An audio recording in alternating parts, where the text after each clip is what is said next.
Francis Ngannou va avoir du boulot, fraîchement opéré au genou, le champion des heavyweights va devoir prendre son mal en patience avant d'effectuer son retour à l'UFC, mais entre-temps, de nouveaux combattants se sont révélés dans une catégorie en pleine ébullition, peut-être même que le Camerounais a de quoi s'inquiéter.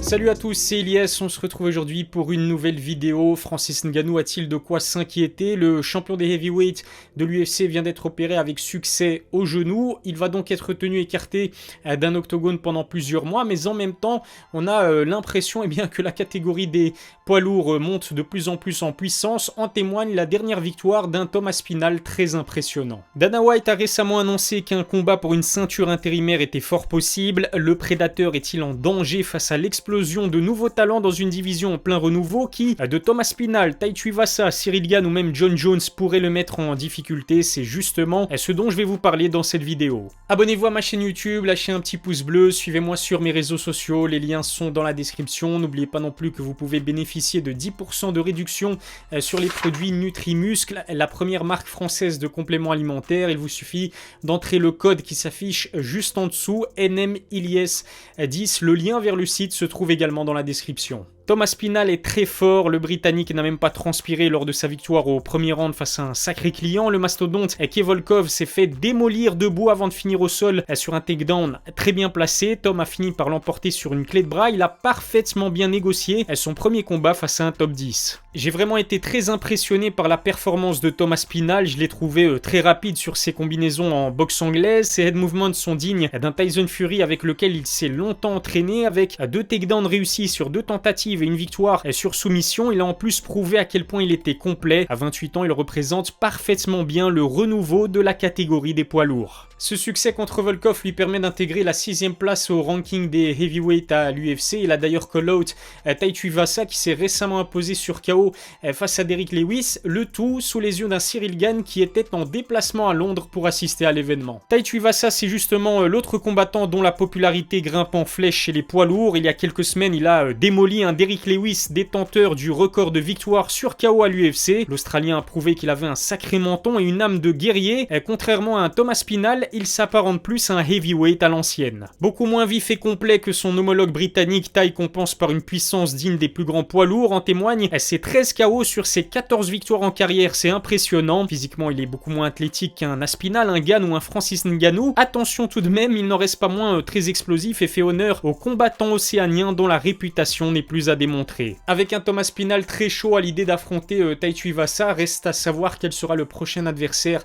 de Ciryl Gane. On sait que Bon Gamin va travailler sa lutte avec des Dagestanais, d'après Fernand Lopez, de quoi présager un avenir radieux pour l'OVNI de la catégorie des heavyweights. Sa défaite contre Francis ne change rien. Pour moi, Ciryl est clairement le 2e meilleur combattant de sa catégorie. Sa vivacité et sa technique restent extraordinaires pour un homme de plus de 110 kg. Il est apparu plus fatigué que d'habitude contre le champion en titre, mais ça s'explique par le fait qu'il a passé les 3 derniers rounds dos au sol face à la masque Ngannou. Il sait désormais qu'il va devoir combler ses lacunes en lutte pour prétendre au titre. Rebondir après une première défaite n'est jamais chose aisée, surtout lorsqu'on est invaincu depuis plusieurs années, comme c'était le cas de Ciryl, mais Bon Gamin n'a pas l'air d'avoir été trop affecté par cet échec. Ce qu'il faut dire, c'est que le français n'est pas très expérimenté puisqu'il a débuté le MMA en 2018. Son opposition contre Francis a dû beaucoup lui apprendre. Je suis sûr qu'il va brillamment rebondir malgré ce premier revers. On sait que Dana White a récemment confirmé qu'avec la longue absence de Francis, il risquerait d'organiser un combat pour la ceinture intérimaire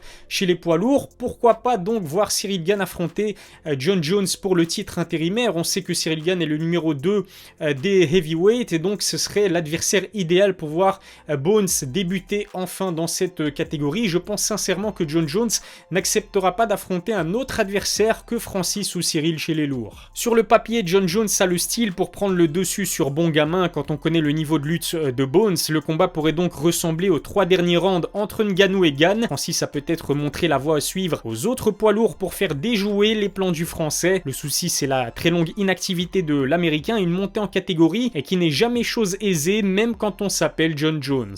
À 34 ans, Bones a peut-être trop tardé pour faire ses débuts chez les poids lourds. L'Américain a misé énormément sur sa maîtrise de la lutte et son arsenal complet en termes de striking pour réussir sa montée en catégorie. Le souci, c'est qu'entre-temps, des combattants comme Cyril Gane et Thomas Spinal se sont révélés, deux heavyweights dont la vivacité et la technique révolutionnent une division longtemps dominée par des combattants puissants mais pas complets. Sans même parler de la progression incroyable du champion en titre. Pendant longtemps, on a pointé du doigt le niveau de lutte de Francis Ngannou, mais le Camerounais a travaillé d'arrache-pied pour combler ses lacunes et ne plus dépendre uniquement de sa puissance phénoménale. Athlétiquement parlant, aucun autre poids lourd ne lui arrive à la cheville. Je pense que Francis a de très grandes chances de devenir le premier combattant à battre John Jones à la loyale. Pour moi, Ngannou reste le patron ultime de cette catégorie. Reste à savoir comment est-ce qu'il va se remettre de son opération au genou. De leur côté, Cyril va devoir travailler sa lutte et Thomas Spinal confirmé face à un adversaire plus redoutable que Volkov. Je pense aussi que Tai Tuivasa n'est pas assez complet pour inquiéter un Francis Ngannou dont on sous-estime le menton.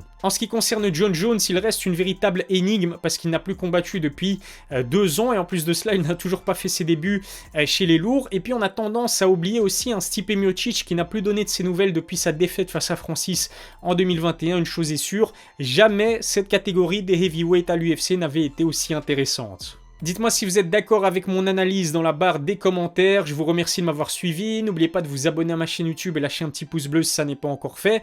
On se donne rendez-vous très vite pour une nouvelle vidéo. D'ici là, prenez soin de vous.